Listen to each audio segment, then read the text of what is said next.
Hey family, this is Goodwille Pierre and welcome back to another episode of Success in Business. Today's topic is how to choose the right business structure, comparing LLCs, corporations, and sole proprietorships for new businesses. New businesses and old ones that you done messed up. So here we have Dr. Attorney Jireh Davis. How are you? I'm doing good. Thank you for having me today. Thank you so much for joining us. Tell me a little about yourself, Ms. Davis. Sure. So, hello, family. I am Jireh Davis. I went to the illustrious Thurgood Marshall School of Law. Hey. I started my own law firm shortly after graduating, and now I practice probate, estate planning, and business law. Tell me something, Ms. Davis. So, Absolutely. This whole idea about structuring LLC, why is it important for businesses to have a structure in the first place? Absolutely. So one, you want to ensure that you are protecting yourself. That is the biggest thing you're looking for when you are creating a business entity. Okay. You don't want to go and mess up something and somebody come and sue you, the person. You want them to sue your company. Right. So that you, the person. Well, you don't want them to sue anybody. You don't want them to sue anybody. But in case there is a problem, you Right. want to ensure that you, your person, are protected and your business is taking that blow. Okay. So what I want to break down for family is, so I want to start a business and I have no idea what to do. Someone told me to just go to the clerks and do a DBA, things of that nature. How do I know what's the best business structure, or what's the difference between all these different business structures that are out there? So I think the easiest way to kind of break everything down, when you're looking at an LLC, that is going to be the most popular business structure. What does LLC today. stand for? Limited liability company. Okay, gotcha. So you are going to be using that as kind of your basis, right? If you were just starting a cake business, you and your husband, y'all want to start a cake business, y'all make great cakes, that is a great example of something to use. That is a great entity to use. Okay. Because one, it is a business structure that will protect you in case something happens. And two, it is one of the more common ones. So people are going to be familiar when you put LLC at the end of your business. Okay, there you go. So what's the difference between that and a C-Corp? Okay, so a C-Corp, that is when you're getting into having board members, right? I consider it a little bit of a higher stake situation. Right. You're going to have some board members, you're going to have some more money on the table, and there's going to be a little bit more tax responsibility when you're looking at a corporation. Right. That's why for most small business owners, I don't necessarily recommend a corporation off the bat. Yeah. I only recommend C-Corps and S-Corps when you're talking about making six figures at that point, and then we need to start looking at some other things. Now, you know what makes this special about you? We both attorneys, but I'm in the whole certification aspect of Absolutely. it. So that's what makes us sort of different than any other attorney, because it's the eye on getting your minority certification that helps out the engagements. But I'm gonna say that that to the end. Okay. So what's the whole thing about sole proprietorship? What is that? So that is, you are on your own, you're just making the cakes, you're enjoying making the cakes, and there's not a whole lot of stakes. There's not a whole lot at stake, right? You're just by yourself. You don't want a huge entity, but it's just you by yourself. You're the sole proprietor. Now, what's the issue? Now you explain. So, sole proprietor, is that a business structure or what? I mean, is that you buy it? Am I by myself, like you said we shouldn't be? So yes, you are. So this is, you're on your own, you're by yourself, and that is where you have the least amount of protection. That's why I always say at least go and get yourself an LLC, so that you can have that base level of protection. Now, what's the cheapest thing?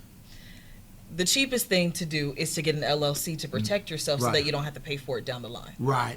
That's what I would say. And then the other thing I'll say is talk to a business attorney. I'm not saying to hire them. I'm not saying you have to spend a whole lot of money retaining them, but pay for a consultation, pick their brain, ask your questions, and spend that money up front so that you're not regretting it later.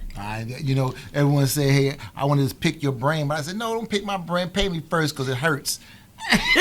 Right? It's not free. It's not Yeah. free. So talk to someone. Pay a really good, reliable business law attorney, someone who other people can vouch for, and talk to them before you make any decisions that could be way more costly later. Now, I was talking to a good friend. We're going to have an episode on accounting, basic accounting. Okay. But one of the things that they told me was that an LLC, as far as when you get money in the LLC, is passed through. So Absolutely. $1,000 that you get paid is $1,000 in your pocket versus a C-Corp, $1,000 a C-Corp after you pay the corporate taxes. Absolutely. Then you only get taxed when you take out dividends, you tax Absolutely. twice. Absolutely. So that's how some. Absolutely. So is there? And I know this up there. Go I'm ahead, gonna do it anyway. I'm gonna see this real quick.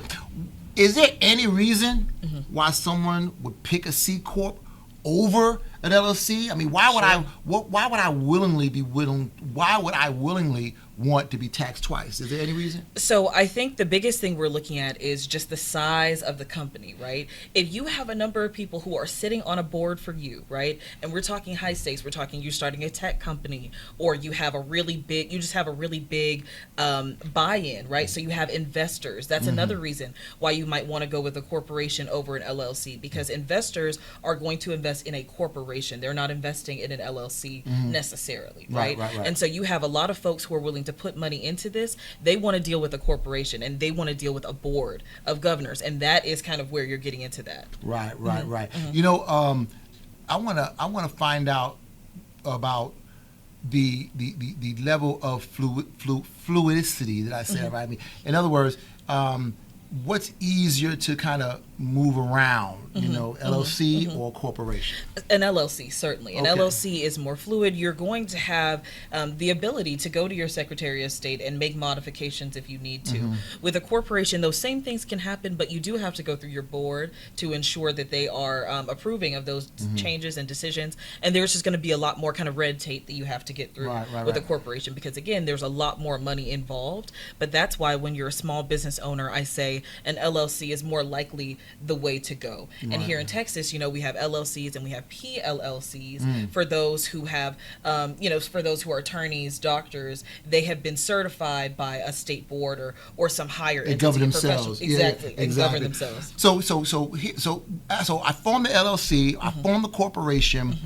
Is there something I got to do yearly to keep up or something of that nature? So nowadays there is something called, you have to report, and I believe it's called FINCEN.gov. I believe that's the website. You're talking about franchise report. Okay. Franchise with tax Texas. report. Yeah. So you have to do that with Texas, but then overall, now the government wants to know, okay, who are these people in your company? They want all the information, and that's something you have to do yearly. That's a beneficial information, beneficial owner information report. Yes, I heard about that. Yes, so that is brand new. That was just started January at 1st January 1st of this year. And so get that done, because there are large, like $500. I don't want to $5,000 to $10,000. There are large financial penalties that can come if you do not get that done. So I'm not mistaken. Everyone who got their LLCs or their corporation structured prior to January 1st, they give them this year. But if you get everything done this year, they give you 3 months, 9 days. Correct. And as soon as January 1st, 2025 comes, you get 30 days. Correct. So, and then those penalties start accruing soon after that. So get that done as quickly as you can. Okay. And so once you do that, then you got the BOIR, Beneficial Ownership Information Report. Now you have to do things yearly, okay? Now, in Texas, it's called the Public Information Report, and franchise tax things of that nature. So in all states, you have to file that. The important thing is you have to keep it up to date. You do. Because you don't want to get it abandoned. What happens if the thing is abandoned? So someone can come from under you and kind of take your name or take your things if you're not doing a good job at upkeeping it. The states, and especially the state of Texas, they want your business, they want your land, they want your homes, they want your property in use, right? They want it to be used, and they want money to be made from it. And so if you're not using it, someone can come right from under you and take it from you, essentially. Right. Yeah, exactly. So let me ask you a question. So once can you form LLCs? I do. Oh, really? Yes. So that is something I do, but also it's something that you could do as a person. So you can do it yourself. You can do it yourself. Absolutely. You can go to the Secretary of State website. They have really clear instructions on how to complete the form and how to handle it. But again, I would say just talk to someone and just get some tips if you need a little bit extra help. So another question is the rules. What's a company agreement or bylaws? What are those? So that is where you're listing the name of the company, how much each partner is putting in, the profits, the losses, kind of how your company is going to operate as a whole. And that document is going to be, and I don't want to say your Bible, but it is going to be the document that you're going to go back to every single time when you have a question about, how are we supposed to run things? What is supposed to happen now? Right. And I will say another thing you want to do is some succession planning, right? Whoa, I'm getting ahead of myself. No, okay. You got it, because you do all that. Absolutely. So no, talk about that. What's the whole thing about succession planning as it relates to your corporate documents and your Bible, as you put it? How does one do that? So what you're going to do, you have to remember at all times, we are going to pass away. That's not something that is if it's a win, right? And sometimes, and most people now, at some point, we are going to be maybe incapacitated, or something's going to happen where we're not able to run our businesses for ourselves the way we once were. This is where you need to lay out what happens in the event of incapacity and death. This is where you talk to your business owner. You don't need to be, light about the issue. It needs to be, okay, this is what I want to happen if I pass away, or when I pass away, right? Where do you put that? I'm sorry. What? Is it a separate document, or you put that in your? I mean, if I were y'all, I would put it in your bylaws and in your operating document, just so that you don't have all these documents and you're trying to find everything. Put that right in there. I did with my business partner. Right. And we said exactly how it was going to be and kind of where we wanted the money to go. And some people will go so far as to have maybe like a life insurance policy that will buy their family out of the company, or that can just help their business partner with this amount of money for the year, different things like that. So there are a lot of ways to succession plan with your business partner, but you got to get that done. So yeah, family, I mean, this is amazing. So lesson, don't be out there with no protection. Get something, and the easiest and the least expensive thing to get is a limited liability company. Yes. In any state. Okay. Yes. Is there some states that are better than other states? So it depends. Yeah. It really kind of depends on, kind of what type of business you're trying to create, and, tax liability. Most folks do want a Texas LLC, because Texas LLCs are really protective.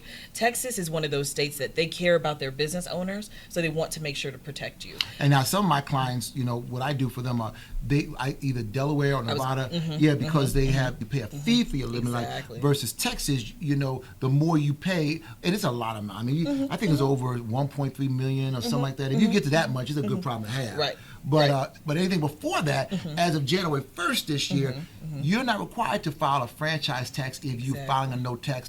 You just have to do the public information report. Exactly. Daily. Exactly. Let me ask a final question.